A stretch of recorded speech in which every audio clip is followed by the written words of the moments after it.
Well, you. Hey Eric, we know you're an old timer, but the real old timers, this Texas series is the big one. Do you guys get any sense of the importance of the Texas rivalry? Oh yeah, for sure, man. Coach Pittman been going over history since last week about it, just dating back to the first rivalry and how it kind of doled out when we moved to the SEC and how we kind of reunited it back in 2021. But I mean, yeah, he's definitely been talking about it a lot. Luke, any thoughts about just if you have any friends or family who kind of know the long-term connection to Texas? Not really much with my friends and family, but just being around here and getting recruited here, just the hype around the game and just how excited we are to be able to play another top 10 team, which is Texas, but just Texas in general. I mean, it's exciting for us as a team. Yeah, Eric, I was watching some highlights of the game from 21 today, and the 4th and 1 play. You were right in on that play, right? On when you stopped Bijan. I think so. I don't remember. I ain't gonna lie to you. Yeah, I think Hayden Henry hit him, and you were right there in Grant Morgan. But anyway, what do you recall from the 21 game, and where that maybe sits for you in your memory? Man, it was a big game, man. I mean, like kind of how Coach Pitt was this week about telling us the rivalry stuff. He did the same thing when we played him, telling us the rivalry, how important it is. I mean, we just went out there and we played a great game. Can you speak to Texas's weapons? They're pretty diversified on offense, like to hit the edges. Yeah, man. They throw a lot of to the perimeter play. They try to get guys open in space. I mean, they got a lot of screens and stuff like that. So we just gotta really run and crowd the ball. And like you said, they got a lot of great weapons on the receiving, and they got a great running backs. I mean, the line's probably gonna be one of the best lines that we didn't play so far, man. So I mean, they got a great group over there. Luke, Texas's numbers on defense are really stout too. What do you make of them? Their D line up front they're really big, and they do a good job. They're really simple, but they play hard and they fire off in their gaps, and so we're gonna be ready for that. And that's something we've been working on at practice this week. And then they have guys in the secondary too who can make plays, so it'll be exciting for our offense to get to go against them. Thanks, y'all. Trey, go ahead.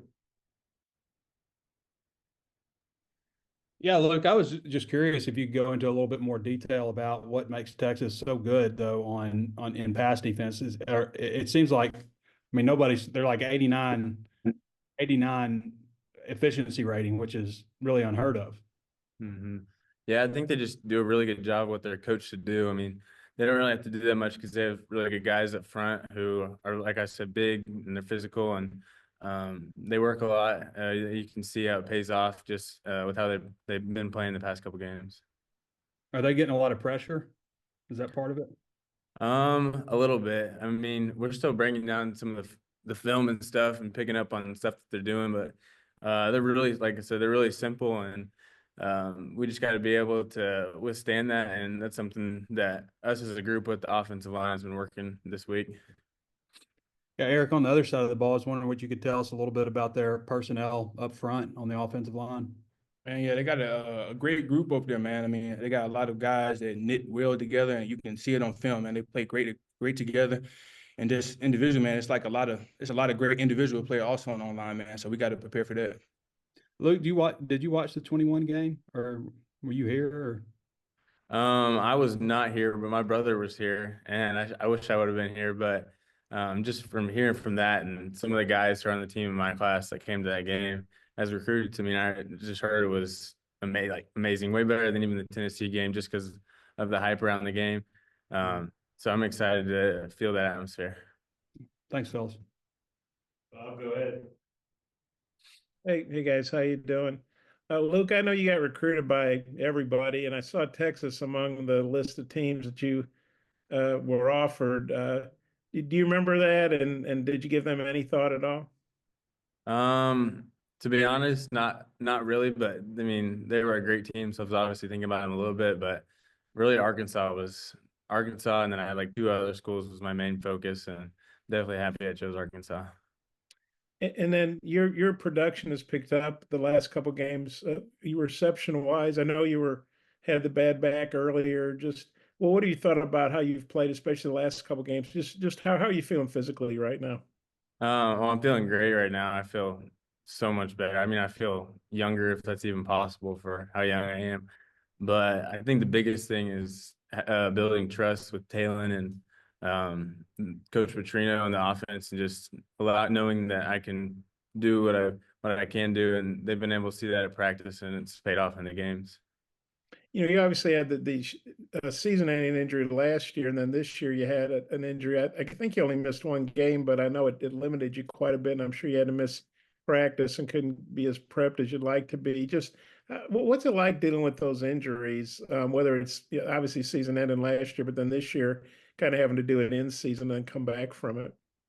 Yeah, well, I got to play in all the games, and I really I didn't miss any practices. It was mostly just like a maintenance thing. Like it would bother me at halftime, but I've been in the training room constantly, and I've figured out a routine and stuff. It's just, I mean, I don't have any problems with it anymore. So, I mean, it's been really good to have that, and I also have a foundation of stuff that goes wrong.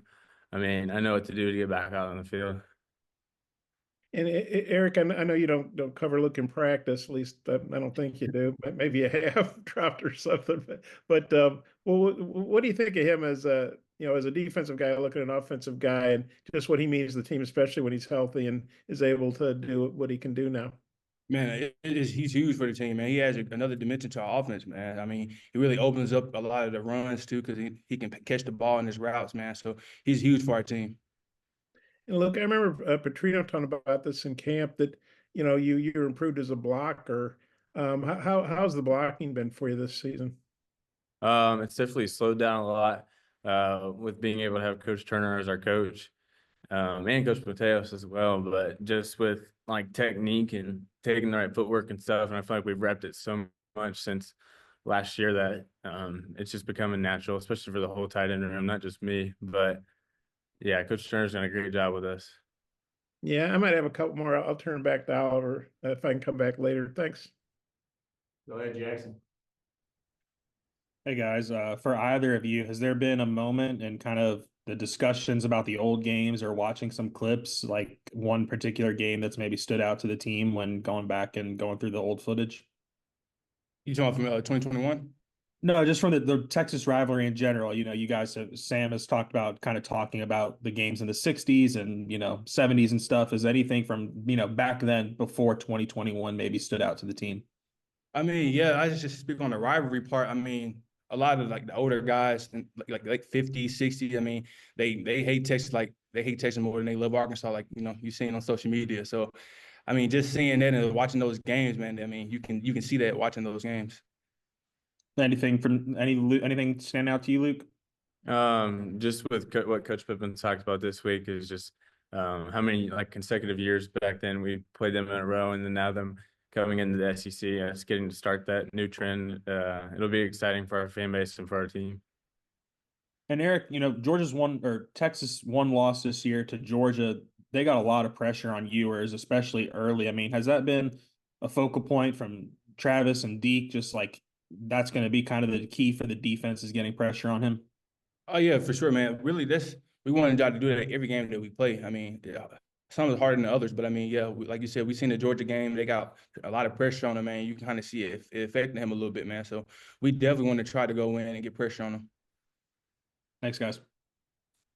Wrap it up. Okay. Luke, you were playing so well when you got hurt last year. But do you feel like you're playing better now than you were then just because you're older and, stronger and more experienced, et cetera? Yeah, I'd say that for sure.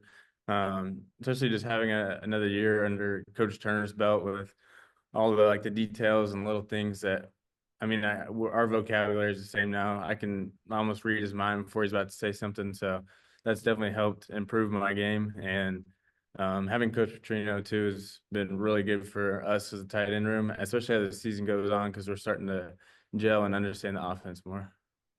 And I guess, obviously the winning's the main thing and numbers. I know you're not just about numbers, but the fact 9 catches in 2 games, that's pretty productive. Do you feel like you can keep doing that here the last part of the season? Yes. But whatever Coach Petrino wants us to do during that game, whether it's block 100 times or run routes 100 times, I mean, that's whatever we'll do because that's just how we're coached and how we're built as a room. And then I know a welcome date's I'm sure it's an open day is welcome, especially late in the season. But last open day didn't go so well. I know LSU has a lot to do with that. They're really good. But have you guys handled the open day any differently? And is there some extra motivation because the last open date, the next game you played didn't go so well? I guess Yeah. Eric, take that first. Yeah. Then. I mean, yeah, man, we're attacking it, man. We're not really just, going through the motions. I kind of feel like was last time. We kind of really just going through the motions. And I feel like this one, man, it wasn't none of that. I mean, we was hitting almost every day. And I mean, you can tell the attention to detail is there more than it was than the LSU week. So I mean, that's how I think we're attacking it. Yeah, I think for us as offense too, we've been able to watch more film and study what they're doing, and it's paid off in practice with us being able to see what they're doing before the ball's even snapped. And look at that. Without giving away any secrets, do you feel like Texas is a team that you can have a good game against? I mean, tight end wise. Well, going into every game, I feel like each game could be a good game for us as tight ends. So I mean, that's the mindset I'm going to go into with this game. And when you've been slowed earlier back, I can only imagine how bad that must be for a player.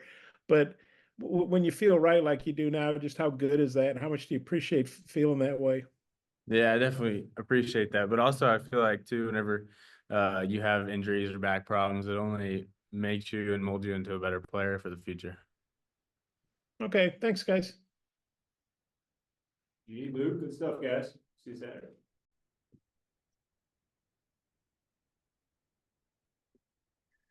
Yeah, Fernando, I was wondering if you could tell us a little bit about this Texas defense. Obviously, they do a really good job at stopping the pass. A pretty good run stopping team too. Yeah, they do everything kind of well. They're solid. They do their job very well, and I think just kind of what makes them good is that all of them do their job and they let each other, play off of each other. Nobody's trying to be a superstar. They know their job, they do it well, and they let others kind of play off of them, and that's just what makes them good. And all 11 of them are on the same page. Is there anything? I mean, like some of the pass efficiency defense is like historically good, like 89. Is there something else that they do that maybe is different than just regular good defenses? Because those are some pretty ridiculous numbers. Yeah, I don't really know too much that goes on in the secondary. That's kind of not my role, but But pressures and stuff, getting to the yeah. quarterback. Yeah, on the defensive line, they have a lot of different looks. And like I said, they all know their gaps that they're supposed to be in. Hardly ever would you ever see them miss or like gap in the wrong gaps. And so I think that's what makes them good is that they're just they're on the point, they're coached well, and they play hard. Yeah, Brad, I was wondering the group behind you in the secondary. You've obviously watched those guys, and Coach Pittman kind of said it was kind of like open competition in the secondary. How have those guys responded after just really struggling so much against Ole Miss, and I guess trying to do a better job keeping things in front of them? Over the week, them guys, they've been pretty sound technical on their technique lately on the week. So they've been being coached up all week. They know they wrong, so they looking for some spaces to fix up. Going into this week, they getting the mind right. Respond. Coach always talk about respond. So it's up to the secondary to respond this week. Some of the quarterbacks that you guys have faced who are a little more experienced have given you guys some troubles. Is that something you guys talk about at all, or is it known that like Nussmeier and Dart, some of those guys had a lot more experience, and then you got yours coming up who also has a lot of experience? Yeah, we ran across some pretty good quarterbacks as the season went on. Quinn Harris, he's one of those guys who's probably pretty good as the guys you just named. So we just got a game plan around his gameplay and play football. Yeah. Thanks, guys.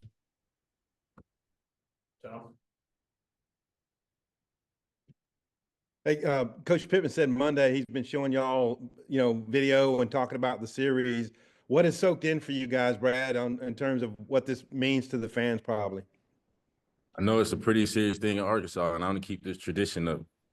So going into this week, I want to make these Arkansas fans happy.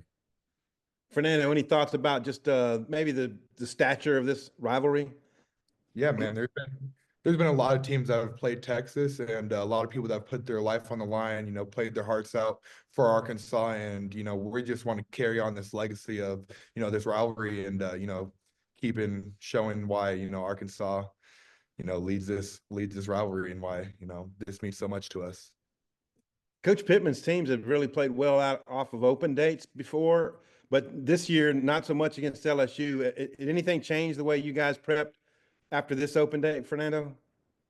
No, man, we practiced harder. I think, we were disappointed in the LSU loss, but, our preparation was about the same. I think, there was a little bit more attention to detail, and, we know that we had a really good opponent coming. We had a really good opponent in LSU, and we have even a better opponent in Texas. And so we're really just locked into the details and just kind of getting better each and every day. Brad, any thoughts about wanting to come out hotter from this particular open date? Really just start off fast. That's something we have been, well, from last game, that's something we didn't do. So from this game, we preparing to start fast and finish strong. And what do you think about their running game? I think they have three really good backs, and they seem to be fast. Everybody got some pretty good backs. Actually, I played with the guy Jaden Blue in high school, so I'm pretty familiar with his game. So other than that, they got some pretty good backs on their end. What can you say about Jaden? He's probably quick. He's a quick guy. He give you 2 moves and he get up vertical. So he's more of a receiving type back than me. He doesn't really I don't see him really run threat. But open space, he's a threat. All right. Hey, thanks, guys. Yeah, hi guys. I guess Fernando, talking to Sam this week, he said the talent level on up front between Ole Miss and Texas is probably similar. I guess, is there anything that you guys can take from maybe that Ole Miss game and kind of apply it maybe to the Texas game? Yeah, we just got to play better on the O-line. Obviously, we didn't have our best performance on that Ole Miss game, and like you said, the talent level is about the same. So it's just about looking at, our past film and how are we going to correct it this week and how are we going to get better this week. And I think, the way we've been preparing right now, it's been leading up to a point where we're going to have a great Saturday. And then Brad, I guess right after the Ole Miss game, Sam talked about maybe needing to disguise coverages a little bit better. I guess having been through the open week and looking at everything, is there anything else the units picked up on and, in that regard? Really, we just trusting T. Will's game plan for the game. So whatever he wants us to do, we'll do it. And then if that means disguising the coverage, then that'll be that. Appreciate it, guys. All the best. Thank you. All right, Bob. Close it out. I guess for both guys, Sam said he showed you all a lot of film of old games and stuff, some stuff from the 60s, which black and white, probably not a lot of pixels. I'm not even sure I don't think they had pixels back then, but just wondering, what was it like watching those old films, especially the ones from like 64, Ken Hatfield run the punt back 40 years ago, and 69. So some of the other games, like, well, what was that like for you guys watching those old films? He showed us a couple clips. It was kind of funny because you really couldn't see it, but it was kind of great to see that Arkansas and Texas have been dueling out for that long. So that was something exciting to see. Yeah, I'll just kind of add on. It's about like perspective. There's been a lot of people who've played in this game, and just shows how long this rivalry has gone back. It was to the point where you could barely even see it on the TV, and now we're here. 60 years, 70 years later, and this game still means the world to, Arkansas and Texas. I'm guessing growing up in Vegas and living and playing in San Jose, you probably didn't hear a whole lot about Texas, Arkansas. Maybe Brad heard a little bit more about it down in Houston. But do you remember the first time you got a sense, maybe it was this week, when you got a sense for Arkansas, Texas, and what it means, especially the Arkansas folks? I think it was probably when I first saw that press conference. It was at the beginning of the year when the coach for Texas was like, talked about how Arkansas fans, love or hate Texas more than they love themselves. And that was when I first was like, wow, this is real. And so it was exciting. When I first heard that, I kind of put it into perspective. And then obviously we locked in on all the other games. And now we're here, and, it feels real. You can feel the rivalry, and I'm excited to play in it and make history. And then, I'm sorry, you go ahead, Brad. Yeah, I feel like this is a game that people in Arkansas have been anticipating. Back on what he said, when Pitt was like, the Arkansas fans hate the Texas more than they hate themselves. So that was something that was pretty intense. Yeah, hate themselves more than they love, or hate Texas more than they love themselves. Yeah, right there. And hey, Luke Hasz was on earlier. I know he obviously was hurt last year, and He was I guess bad back earlier this year, but now he seems says he's feeling real good. He's been pretty productive. For both you guys, maybe Fernando, you can take it first, and then Brad. Just what have you seen from Luke in these games and practice, and how important is he when he's healthy and really being productive like he has been of late? Yeah, he's just kind of that glue to the offense that puts everything together. Obviously, he was injured a little bit earlier on in the season, and just kind of getting him back to like full go these past few games, you could see, our offense just opens up so much more when he's full speed, when he's full go, and he means the world to our offense. And having him out there, he just finds a way to get open and make plays, and so it's awesome having him out there. He's great energy, he's a great leader, and it's a true blessing to have him out there. Yeah, from what I've seen last year from Luke did, I got a glimpse of what he can do. So now that he's there for this year, he's pretty productive for our offense, and I'm glad he's on our team. Mm-hmm. Yeah, Brad, I don't know if you tried to cover him some in practice or gone against him as a blocker, but I mean, probably need to have a safety on him, I would think, or maybe that's not good enough either. But how tough do you think it is for a defender to cover Luke? And then how have you seen his blocking come along? He's a pretty well balanced tight end. He has a great route tree to him. Me and him, we go back at it forth at practice, iron sharpens iron. And blocking wise, he stands his ground pretty good. I feel like the offense is using him well and putting him in the right positions to make plays. Okay, guys, I appreciate y'all. Appreciate you, Bob. All right, guys. Thanks. Have a good Saturday.